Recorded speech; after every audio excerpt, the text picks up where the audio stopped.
2 Samuel 14வது அதிகாரம். ராஜாவின் இருதயம் அப்சலோமின் மேல் இன்னும் தாங்கலாய் இருக்கிறதை செருயாவின் குமாரன் யோவாப் கண்டு, அவன் தெக்கோவாவில் இருக்கிற புத்தியுள்ள ஒரு ஸ்திரியை அழைத்து, நீ இளவு கொண்டாடுகிறவளைப் போல துக்க வஸ்திரங்களை உடுத்திக் கொண்டு எண்ணெய் பூசிக்கொள்ளாமல் இறந்து போனவனுக்காக நெடுநாள் துக்கிக்கிற ஸ்திரியைப் போல காண்பித்து ராஜாவின் இடத்தில் போய் அவரை நோக்கி இன்ன பிரகாரமாக சொல் என்று அவள் சொல்ல வேண்டிய வார்த்தைகளை யோவாப் அவள் வாயிலே போட்டான். அப்படியே தெக்கோவா ஊராளான அந்த ஸ்திரீ ராஜாவோடே பேச போய் தரையிலே முகங்குப்புற விழுந்து வணங்கி, ராஜாவே ரட்சியும் என்றாள். ராஜா அவளை பார்த்து, உனக்கு என்ன வேண்டும் என்றதற்கு அவள், நான் விதவையானவள், என் புருஷன் சென்று போனான். உமது அடியாளுக்கு 2 குமாரர் இருந்தார்கள். அவர்கள் இருவரும் வெளியிலே சண்டை பண்ணி அவர்களை விலக்க ஒருவரும் இல்லாதபடினால் ஒருவன் மற்றவனை அடித்து கொன்று போட்டான். வம்சத்தார் எல்லாரும் உம்முடைய அடியாளுக்கு விரோதமாய் எழும்பி தன் சகோதரனை கொன்று போட்டவனை ஒப்பி அவன் கொன்ற அவன் சகோதரனுடைய பிராணனுக்காக நாங்கள் அவனை கொன்று போடுவோம், சுதந்திரவாளனாயினும் அவனையும் அழித்து போடுவோம் என்கிறார்கள். இப்படி என் புருஷனுக்கு பேரும் நீதியும் பூமியின் மேல் வைக்கப்படாதபடிக்கு எனக்கு இன்னும் மீதியாய் இருக்கிற பொரியையும் அவித்து போட மனதாய் இருக்கிறார்கள் என்றாள். ராஜா அந்த ஸ்திரீயை பார்த்து, நீ உன் வீட்டுக்கு போ, உன் காரியத்தை குறித்து உத்தரவு கொடுப்பேன் என்றான். பின்னும்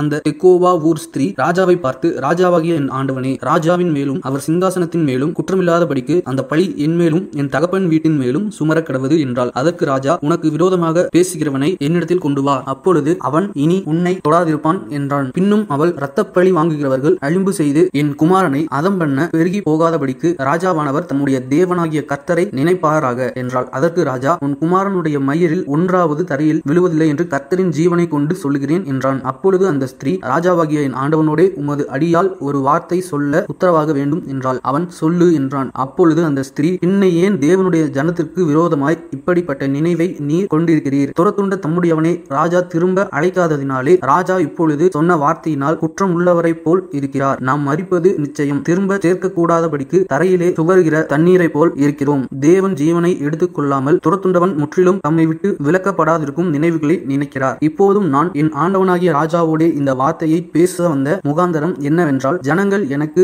பயம் உண்டாக்கினதினால் நான் ராஜாவோடே பேச வந்தேன். ஒருவேளை ராஜா தமது அடியாளுடைய வார்த்தையின்படி செய்வார் என்று உமது அடியாளாகிய நான் நினைத்ததினாலும் வந்தேனே ஒழிய வேறில்லை. என்னையும் என் குமாரனையும் ஏகமாய் தேவனுடைய சுதந்திரத்திற்கு புறம்பாக்கி அழிக்க நினைக்கிற மனுஷனுடைய கைக்கு தமது அடியாளை நீங்களாக்கி விடும்படிக்கு ராஜா கேட்பார். ராஜாவாகிய என் ஆண்டவனுடைய வார்த்தை எனக்கு ஆறுதலாய் இருக்கும் என்று உமது அடியாளாகிய நான் எண்ணினேன். நன்மையையும் தீமையையும் கேட்கும்படி ராஜாவாகிய என் ஆண்டவன் தேவனுடைய தூதனை போல இருக்கிறார். இதற்காக உம்முடைய தேவனாகிய கர்த்தர் உம்மோடே கூட இருக்கிறார் என்றாள். அப்பொழுது ராஜா அந்த ஸ்திரீக்கு பிரதியுத்தரமாக, நான் உன்னிடத்தில் கேட்கும் காரியத்தை நீ எனக்கு மறைக்க வேண்டாம் என்றான். அதற்கு அந்த ஸ்திரீ, ராஜாவாகிய என் ஆண்டவர் சொல்வாராக என்றாள். அப்பொழுது ராஜா, இதிலெல்லாம் யோவாப் உனக்கு உட்கையாய் இருக்கவில்லையா என்று கேட்டான். அதற்கு ஸ்திரீ பிரதியுத்தரமாக, ராஜாவாகிய என் ஆண்டவன் சொன்னதற்கெல்லாம் வலது பக்கத்திலாவது இடது பக்கத்திலாவது விலகுவதற்கு ஒருவராலும் கூடாது என்று ராஜாவாகிய என் ஆண்டவனுடைய ஜீவனை கொண்டு சொல்கிறேன். உமது அடியானாகிய யோவாப் தான் இதை எனக்கு கற்பித்து அவனே இந்த எல்லா வார்த்தைகளையும் உமது அடியாளின் வாயிலே போட்டான். நான் இந்த காரியத்தை உபமானமாய் பேசுகிறதற்கு உமது அடியானாகிய யோவாப் அதற்கு காரணமாய் இருந்தான். ஆனாலும் தேசத்தில் நடக்கிறதை எல்லாம் அறிய என் ஆண்டவனுடைய ஞானம் தேவதூதனுடைய ஞானத்தை போல் இருக்கிறது என்றால். அப்பொழுது ராஜா யோவாபை பார்த்து, இதோ இந்த காரியத்தை செய்கிறேன், நீ போய் அப்சலோம் என்னும் பிள்ளையாண்டானை திரும்ப அழைத்து கொண்டு வா என்றான். அப்பொழுது யோவாப் தரையிலே முகங்குப்புற விழுந்து வணங்கி ராஜாவை வாழ்த்தி, ராஜா தமது அடியானுடைய வார்த்தையின்படி செய்ததினால் என் ஆண்டவனாகிய ராஜாவின் கண்களில் எனக்கு தயை கிடைத்தது என்று இன்று உமது அடியானுக்கு தெரிய வந்தது என்றான். பின்பு யோவாப் எழுந்து கேசூருக்கு போய் அப்சலோமை எருசலேமுக்கு அழைத்து கொண்டு வந்தான். ராஜா, அவன் என் முகத்தை பார்க்க வேண்டியதில்லை, தன் வீட்டுக்கு திரும்பி போகட்டும் என்றான். அப்படியே அப்சலோம் ராஜாவின் முகத்தை பார்க்காமல் தன் வீட்டுக்கு திரும்பி போனான். இஸ்ரவேலர் அனைவருக்குள்ளும் அப்சலோமை போல் சௌந்தரியம் உள்ளவனும் மெச்சிக்கொள்ளப்பட்டவனும் இல்லை. உள்ளங்கால் தொடங்கி உச்சந்தலை மட்டும் அவனில் ஒரு பழுதும் இல்லாதிருந்தது. அவன் தன் தலைமயிர் தனக்கு பாரமாய் இருப்பதினால் வருஷாந்தரம் சிரைத்துக் கொள்ளுவான். சிரைக்கும் போது அவன் தலைமயிர் ராஜாவுடைய நிறையின்படி 200 சேக்கல் நிறையாய் இருக்கும். அப்சலோமுக்கு 3 குமாரரும் தாமார் என்னும் பேர் கொண்ட ஒரு குமாரத்தியும் பிறந்திருந்தார்கள். இவள் ரூபவதியான பெண்ணாய் இருந்தாள். அப்சலோம் ராஜாவின் முகத்தை காணாமலே 2 வருஷம் எருசலேமிலே குடியிருந்தான். ஆகையால் அப்சலோம் யோவாபை ராஜாவினிடத்தில் அனுப்பும்படி அழைப்பித்தான். அவனோ அவனிடத்திற்கு வரமாட்டேன் என்றான். 2ஆம் விசையும் அவன் அழைத்து அனுப்பினான். அவன் வரமாட்டேன் என்றான். அப்பொழுது அவன் தன் வேலைக்காரரை பார்த்து, இதோ என் நிலத்திற்கு அருகே யோவாபின் நிலம் இருக்கிறது, அதிலே அவனுக்கு வார்கோதுமை விளைந்திருக்கிறது, நீங்கள் போய் அதை தீக்கொளுத்தி போடுங்கள் என்றான். அப்படியே அப்சலோமின் வேலைக்காரர் அந்த நிலத்தை தீக்கொளுத்தி போட்டார்கள். அப்பொழுது யோவாப் எழுந்திருந்து அப்சலோமிடத்தில் வீட்டிற்குள் போய், என்னுடைய நிலத்தை உம்முடைய வேலைக்காரர் தீக்கொளுத்தி போட்டது என்ன என்று அவனை கேட்டான். அப்சலோம் யோவாபை பார்த்து, இதோ நான் ஏன் கேசூரில் இருந்து வந்தேன், நான் அங்கே இருந்துவிட்டால் நலம் என்று ராஜாவுக்கு சொல்லும்படி உம்மை ராஜாவினிடத்தில் அனுப்புவதற்காக உம்மை இங்கே வரும்படி வரும்படி அழைப்பித்தேன். இப்போதும் நான் ராஜாவின் முகத்தை பார்க்கட்டும், என்மேல் குற்றம் இருந்தால் அவர் என்னை கொன்று போடட்டும் என்றான். யோவாப் ராஜாவினிடத்தில் போய் அதை அவனுக்கு அறிவித்த போது அப்சலோமை அழைப்பித்தான். அவன் ராஜாவினிடத்தில் வந்து ராஜாவுக்கு முன்பாக தரையிலே முகங்குப்புற விழுந்து வணங்கினான். அப்பொழுது ராஜா அப்சலோமை முத்தமிட்டான். 2 சாமுவேல் 15வது அதிகாரம். இதற்கு பின்பு அப்சலோம் ரதங்களையும் குதிரைகளையும் தனக்கு முன் ஓட 50 சேவகரையும் சம்பாதித்தான். மேலும் அப்சலோம் காலைதோறும் எழுந்திருந்து பட்டணத்து வாசலுக்கு போகிற வழி ஓரத்திலே நின்று கொண்டு எவனாயிலும் தனக்கு இருக்கிற வழக்கு முகாந்தரமாய் ராஜாவினிடத்தில் நியாயத்திற்காக போகும்போது அவனை அழைத்து, நீ எந்த ஊரான் என்று கேட்பான். அவன், உமது அடியான் இஸ்ரவேல் கோத்திரங்களில் ஒன்றுக்கடுத்த இன்ன ஊரான் என்றால், அப்பொழுது அப்சலோம் அவனை நோக்கி, இதோ உன் காரியம் நேர்மையும் நியாயமுமாய் இருக்கிறது. ஆனாலும் ராஜாவினிடத்திலே உன் காரியத்தை விசாரிப்பார் ஒருவரும் இல்லை என்பான். பின்னும் அப்சலோம், வழக்கு வியாஜ்யம் உள்ளவர்கள் எல்லாரும் என்னிடத்தில் வந்து நான் அவர்களுக்கு நியாயம் செய்யும்படிக்கு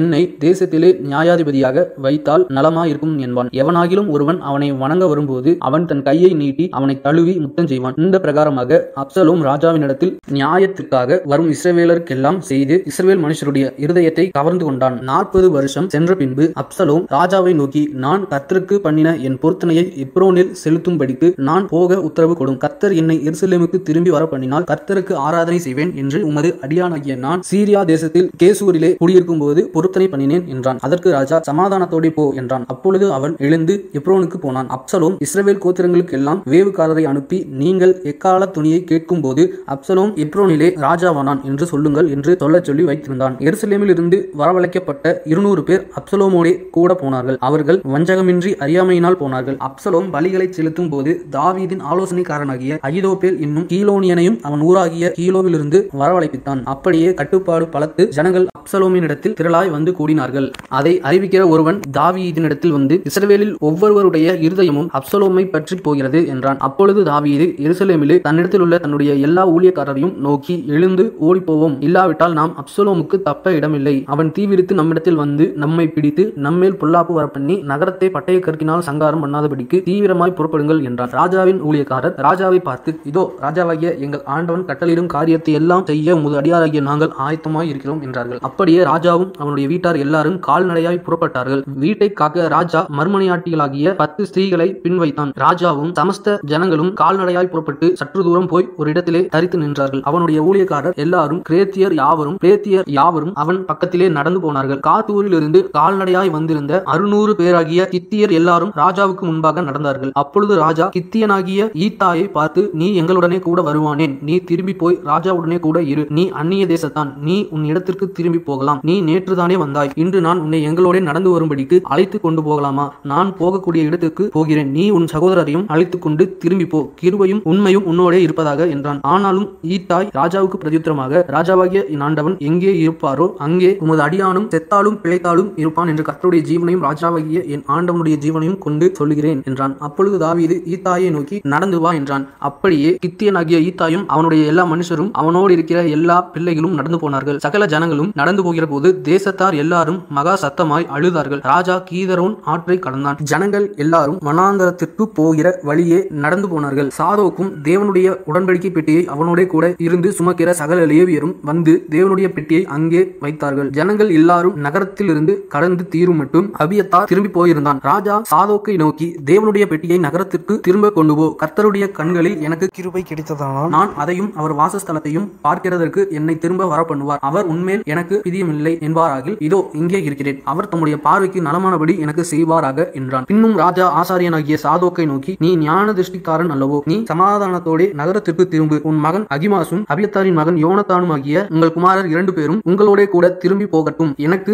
அறிவிக்கிறதற்கு உங்களிடத்தில் இருந்து செய்தி வரும் மட்டும் நான் வனாந்தரத்தின் வெளிகளிலே தரித்திருப்பேன் என்றான். அப்படியே சாதோக்கும் அபியத்தாரும் தேவனுடைய பெட்டியை எருசலேமுக்கு திரும்ப கொண்டு போய் அங்கே இருந்தார்கள். தாவீது தன் முகத்தை மூடி வெறுங்காலால் நடந்து அழுது கொண்டு ஒலிவ மலையின் மேல் ஏறி போனான். அவனோடு இருந்த சகல ஜனங்களும் முகத்தை மூடி அழுது கொண்டு ஏறினார்கள். அப்சலோமோடே கட்டுப்பாடு பண்ணினவர்களுடன் அகிதோப்பேலும் சேர்ந்திருக்கிறான் என்று தாவீதுக்கு அறிவிக்கப்பட்ட போது, தாவீது, கர்த்தாவே, அகிதோப்பேலின் ஆலோசனையை பைத்தியமாக்கி விடுவீராக என்றான். தாவீது மலையின் உச்சி மட்டும் வந்து அங்கே தேவனை பணிந்து கொண்ட போது, இதோ அர்க்கியனாகிய ஊசாய் தன் வஸ்திரத்தை கிழித்துக் கொண்டு தலையின் மேல் புழுதியை போட்டுக் கொண்டவனாய் அவனுக்கு எதிர்பட்டான். தாவீது அவனை பார்த்து, நீ என்னோட கூட நடந்து வந்தால் எனக்கு பாரமாய் இருப்பாய். நீ நகரத்திற்கு திரும்பி போய் அப்சலோமை நோக்கி, ராஜாவே, உம்முடைய ஊழியக்காரனாய் இருப்பேன். முன் நான் உம்முடைய தகப்பனுக்கு ஊழியக்காரனாய் இருந்தேன். இப்போது நான் உமக்கு ஊழியக்காரன் என்றாயே யாகில் எனக்காக அகிதோப்பேலின் ஆலோசனையை அபத்தமாக்குவாய். உன்னோடே அங்கே சாதோக் அபியத்தார் எனும் ஆசாரியர்கள் இருக்கிறார்கள் அல்லவா? ராஜாவின் வீட்டிலே பிறக்கிற ஏதேது செய்தி உண்டோ, என்னென்ன கேள்விப்படுகிறாயோ அதையெல்லாம் சாதோக் அபியத்தார் என்னும் ஆசாரியர்களுக்கு அறிவிப்பாய். அங்கே அவர்களோட சாதோக்கின் மகன் அகிமாசும்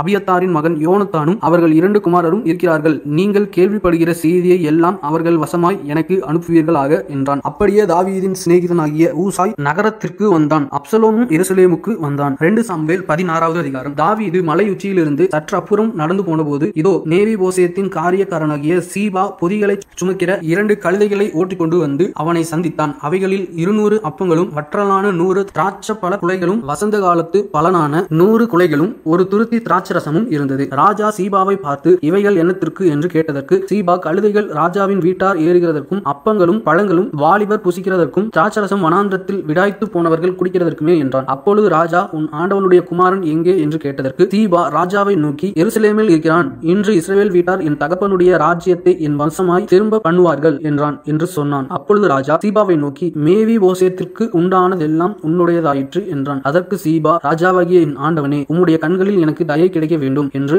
நான் பணிந்து கேட்டுக்கொள்கிறேன் என்றான். தாவீது ராஜா பகூரிம் மட்டும் வந்தபோது இதோ சவுல் வீட்டு வம்சத்தானாயிருக்கிற கேராவின் குமாரனாகிய சீமேயி என்னும் பேருள்ள ஒரு மனுஷன் அங்கே இருந்து புறப்பட்டு தூசித்துக் கொண்டே நடந்து வந்து சகல ஜனங்களும் சகல பலசாலிகளும் தாவீதின் வலதுபுறமாகவும் இடதுபுறமாகவும் நடக்கையில் தாவீதின் மேலும் தாவீது ராஜாவுடைய சகல ஊழியக்காரர் மேலும் கற்களை எறிந்தான். சீமேயி அவனை தூஷித்து, இரத்த பிரியனே, பேலியாளின் மனுஷனே, தொலைந்து போ. சவுலின் தளத்தில் ராஜாவான உன்மேல் கர்த்தர் சவுல் வீட்டாரின் இரத்த பழியை திரும்ப பண்ணினார். கர்த்தர் ராஜ்யபாரத்தை உன் குமாரனாகிய அப்சலோமின் கையில் ஒப்புக் கொடுத்தார். இப்போதும் இதோ உன் அக்கிரமத்தில் அகப்பட்டாய். நீ இரத்த பிரியனான மனுஷன் என்றான். அப்பொழுது செருயாவின் குமாரன் அபிசாய் ராஜாவை நோக்கி, அந்த சித்தனாய் ராஜாவாகிய என் ஆண்டவனை தூஷிப்பானேன். நான் போய் அவன் தலையை வாங்கி போடட்டுமே என்றான். அதற்கு ராஜா, செருயாவின் குமாரரே, எனக்கும் உங்களுக்கும் என்ன? அவன் என்னை தூஷிக்கட்டும். தாவீதை தூஷிக்க வேண்டும் என்று கர்த்தர் அவனுக்கு சொன்னார். ஆகையால் ஏன் இப்படி செய்கிறாய் என்று கேட்கத்தக்கவன் யார் என்றான். பின்னும் தாவீது அபிசாயையும் தன் ஊழியக்காரர் எல்லாரையும் பார்த்து, இதோ என் கற்ப பிறப்பான என் குமாரனே என் பிராணனை வாங்க தேடும் போது இந்த பென்யமீனன் எத்தனை அதிகமாய் செய்வான். அவன் தூஷிக்கட்டும். அப்படி செய்ய கர்த்தர் அவனுக்கு கட்டளை இருக்கிறார். ஒருவேளை கர்த்தர் என் சிறுமையை பார்த்து இந்த நாளில் அவன் நிந்தித்த நிந்தனைக்கு பதிலாக எனக்கு நன்மையை சரிகட்டுவார் என்றான். அப்படியே தாவீதும் அவன் மனுஷரும் வழியே நடந்து போனார்கள். சீமேயும் மலையின் பக்கத்திலே அவனுக்கு எதிராக நடந்து தூஷித்து அவனுக்கு எதிராக கற்களை எறிந்து மண்ணை தூற்றிக் கொண்டே வந்தான். ராஜாவும் அவனோடு இருந்த சகல ஜனங்களும் விடாய்த்தவர்களாய் தங்கும் இடத்திலே சேர்ந்து இளைப்பாறினார்கள்.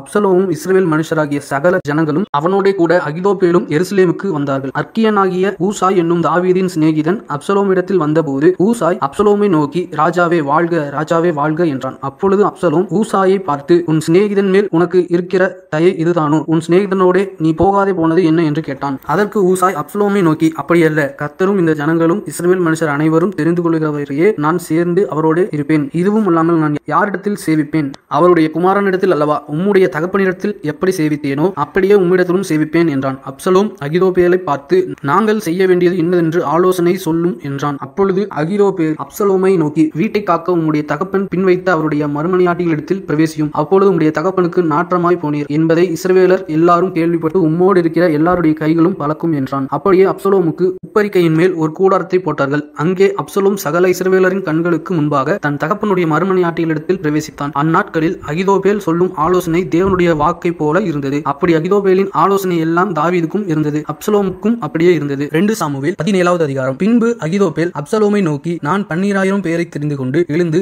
இன்று ராத்திரி தாவீதை பின்தொடர்ந்து போகட்டும். அவன் விடாய்த்தவனும் கை தளர்ந்தவனுமாய் இருக்கையில் நான் அவனிடத்தில் போய் அவனை திடுக்கிட பண்ணுவேன். அப்பொழுது அவனோடு இருக்கும் ஜனங்கள் எல்லாரும் ஓடி போவதனால் நான் ராஜா ஒருவனை மாத்திரம் வெட்டி ஜனங்களை எல்லாம் உம்முடைய வசமாய் திரும்ப பண்ணுவேன். இப்படி செய்ய நீர் வகை தேடினால் எல்லாரும் திரும்பின பின் ஜனங்கள் சமாதானத்தோடு இருப்பார்கள் என்றான். இந்த வார்த்தை அப்சலோமின் பார்வைக்கும் இஸ்ரவேலுடைய சகல மூப்பரின் பார்வைக்கும் நலமாய் தோன்றினது. ஆகிலும் அப்சலோம் அர்க்கியனாகிய ஊசாயை கூப்பிட்டு அவன் வாய்மொழியையும் கேட்போம் என்றான். ஊசாய் அப்சலோமிடத்தில் வந்தபோது அப்சலோம் அவனை பார்த்து, இந்த பிரகாரமாக அகிதோப்பேல் சொன்னான், அவன் வார்த்தையின்படி செய்வோமா அல்லவென்றால் நீ சொல் என்றான். அப்பொழுது ஊசாய் அப்சலோமை நோக்கி, அகிதோப்பேல் இந்த விஷயம் சொன்ன ஆலோசனை நல்லதல்ல என்றான். மேலும் ஊசாய், உம்முடைய தகப்பனும் அவன் மனுஷரும் பலசாலிகள் என்றும் வெளியிலே குட்டிகளை பறிகொடுத்த கரடியைப் போல மனம் எறிகிறவர்கள் என்றும் நீர் அறிவீர். உம்முடைய தகப்பன் யுத்த வீரனுமாய் இருக்கிறார். அவர் ராக்காலத்தில் ஜனங்களோட தங்க மாட்டார். இதோ அவர் இப்பொழுது ஒரு கெபியிலாவது வேற யாதோர் இடத்திலாவது ஒளித்திருப்பார். துவக்கத்திலே தானே நம்முடையவர்களில் சில பட்டார்களே, ஆனால் அதை கேட்கிற யாவரும் அப்சலோமை பின் செல்லுகிற ஜனங்களில் சங்காரம் உண்டாயிற்று என்பார்கள். அப்பொழுது சிங்கத்தின் இருதயத்தை கொடுத்த இருதயமுள்ள பலவானாய் இருக்கிறவனும் கூட கலங்கி போவான். உம்முடைய தகப்பன் சௌரியவான் என்றும் அவரோடு இருக்கிறவர்கள் பலசாலிகள் என்றும் இஸ்ரவேலர் எல்லாரும் அறிவார்கள். ஆதலால் நான் சொல்லுகிற யோசனையாவது, தான் முதல் பெயர் சபா மற்றும் இருக்கிற கடற்கரை மணலத்தனை திரட்சியான இஸ்ரவேலர் எல்லாரும் உம்மண்டையில் கூட்டப்பட்டு நீர்தானே கூட யுத்தத்திற்கு போக வேண்டும். அப்பொழுது அவரை கண்டுபிடிக்கிற எவ்விடத்திலாகிலும் நாம் அவரிடத்தில் போய் பனி பூமியின் மேல் இறங்குவது போல அவர் மேல் இறங்குவோம். அப்படியே அவரோடு இருக்கிற எல்லா மனுஷரிலும் ஒருவனும் அவருக்கு மீந்திருப்பதில்லை. ஒரு பட்டணத்துக்குள் புகுந்தாரேயானால் இஸ்ரவேலர் எல்லாரும் அந்த பட்டணத்தின் மேல் கயிறுகளை போட்டு அங்கே ஒரு பொடிக்கல்லும் காணப்படாதே போகும் மட்டும் அதை இழுத்து ஆற்றிலே போடுவார்கள் என்றான். அப்பொழுது அப்சலோமும் இஸ்ரவேல் மனுஷர் அனைவரும் அகிதோப்பேலின் ஆலோசனையை பார்க்கிலும் அர்க்கியனாகிய ஊசாயின் ஆலோசனை நல்லது என்றார்கள். இப்படி கர்த்தர் அப்சலோமின் மேல் பொல்லாப்பை வரப்பண்ணும் பொருட்டு அகிதோப்பேலின் நல்ல ஆலோசனையை அபத்தமாக்குகிறதற்கு கர்த்தர் கட்டளையிட்டார். பின்பு ஊசாய் சாதோக் அபியத்தார் என்னும் ஆசாரியர்களை பார்த்து இன்னபடி அகிதோப்பேல் அப்சலோமுக்கும் இஸ்ரவேலின் மூப்பருக்கும் ஆலோசனை சொன்னான். நானோ இன்னபடி ஆலோசனை சொன்னேன். இப்பொழுதும் நீங்கள் சீக்கிரமாய் தாவீதுக்கு அறிவிக்கும்படிக்கு செய்தி அனுப்பி நீர் இன்று ராத்திரி வனாந்திரத்தின் வெளிகளிலே தங்க வேண்டாம். ராஜாவும் அவரோடு இருக்கிற சகல ஜனங்களும் விழுங்கப்படாதபடிக்கு தாமதம் இல்லாமல் அக்கறைப்பட வேண்டும் என்று சொல்லச் சொல்லுங்கள் என்றான். யோனத்தானும் அகிமாசும் தாங்கள் நகரத்தில் பிரவேசிக்கிறதினால் காணப்படாதபடிக்கு இன்ரோகேல் அண்டை நின்று கொண்டிருந்தார்கள். ஒரு வேலைக்காரி போய் அதை அவர்களுக்கு சொன்னாள். அவர்கள் தாவீது ராஜாவுக்கு அதை அறிவிக்க போனார்கள். ஒரு பிள்ளையாண்டான் அவர்களை கண்டு அப்சலோமுக்கு அறிவித்தான். ஆகையால் அவர்கள் இருவரும் சீக்கிரமாய் போய் பகூரிமில் இருக்கிற ஒரு மனுஷன் வீட்டிற்குள் பிரவேசித்தார்கள். அவன் முற்றத்தில் ஒரு கிணறு இருந்தது. அதில் இறங்கினார்கள். வீட்டுக்காரி ஒரு பாயை எடுத்து கிணற்று வாயின் மேல் விரித்து காரியம் வெளிப்படாதபடிக்கு அதன் மேல் நொய்ய பரப்பி வைத்தாள். அப்சலோமின் சேவகர் அந்த ஸ்திரீயின் இடத்தில் வீட்டிற்குள் வந்து அகிமாசும் யோனத்தானும் எங்கே என்று கேட்டார்கள். அவர்களுக்கு அந்த ஸ்திரீ வாய்க்காலுக்கு அப்பாலே போய்விட்டார்கள் என்றால் இவர்கள் தேடி காணாதே போய் எருசலேமுக்கு திரும்பினார்கள். இவர்கள் போன பிற்பாடு அவர்கள் கிணற்றிலிருந்து ஏறி வந்து தாவீது ராஜாவுக்கு அறிவித்து தாவீதை நோக்கி சீக்கிரமாய் எழுந்து ஆற்றை கடந்து போங்கள். இன்னபடி அகிதோப்பேல் உங்களுக்கு விரோதமாய் ஆலோசனை சொன்னான் என்றார்கள். அப்பொழுது தாவீதும் அவனோடு இருந்த சகல ஜனங்களும் எழுந்து யோர்தானை கடந்து போனார்கள். பொழுது விடுகிறதற்குள்ளாக யோர்தானை கடவாதவன் ஒருவனும் இல்லை. அகிதோப்பேல் தன் யோசனையின்படி நடக்கவில்லை என்று கண்டபோது தன் கழுதையின் மேல் சேணம் வைத்து ஏறி தன் ஊரில் இருக்கிற தன் வீட்டுக்கு போய் தன் வீட்டு காரியங்களை ஒழுங்குபடுத்தி நான்று கொண்டு செத்தான். அவன் தகப்பன் கல்லறையில் அவனை அடக்கம் பண்ணினார்கள். தாவீது மக்னாயீமுக்கு வந்தான். அப்சலோமும் சகல இஸ்ரவேலரோடும் கூட யோர்தானை கடந்தான். அப்சலோம் யோவாபுக்கு பதிலாக அமாசாவை ராணுவ தலைவனாக்கினான். இந்த அமாசா நாகாசின் குமாரத்தையும் செருயாவின் சகோதரியும் யோவாபின் அத்தையுமாகிய அபிகாயிலை படைத்த இஸ்ரவேலனாகிய எத்திரா என்னும் பேருள்ள ஒரு மனுஷனுடைய குமாரனாய் இருந்தான். இஸ்ரவேல் ஜனங்களும் அப்சலோமும் கீலேயாத் தேசத்திலே பாளையம் இறங்கினார்கள். தாவீது மக்னாயீமில் சேர்ந்தபோது அம்மோன் புத்திரரின் தேசத்து ரப்பா பட்டணத்தான் ஆகிய சோபி என்னும் நாகாசின் குமாரனும் லோதேபார் ஊரானான அம்மியேலின் குமாரன் மாகீரும் ரோகிலின் ஊரானும் கீலேயாத்தியனும் ஆகிய பர்சிலாவும் மெத்தைகளையும் களங்களையும் மண்பாண்டங்களையும் கோதுமையையும் வார்கோதுமையையும் மாவையும் வறுத்த பயற்றையும் பெரும் பயற்றையும் சிறு பயற்றையும் வறுத்த சிறு பயற்றையும் தேனையும் வெண்ணையையும் ஆடுகளையும் பால் கட்டிகளையும் தாவீதுக்கும் அவனோடு இருந்த ஜனங்களுக்கும் சாப்பிடுகிறதற்கு கொண்டு வந்தார்கள். அந்த ஜனங்கள் வனாந்தரத்திலே பசியும் இளைப்பும் தவனமுமாய் இருப்பார்கள் என்று இப்படி செய்தார்கள்.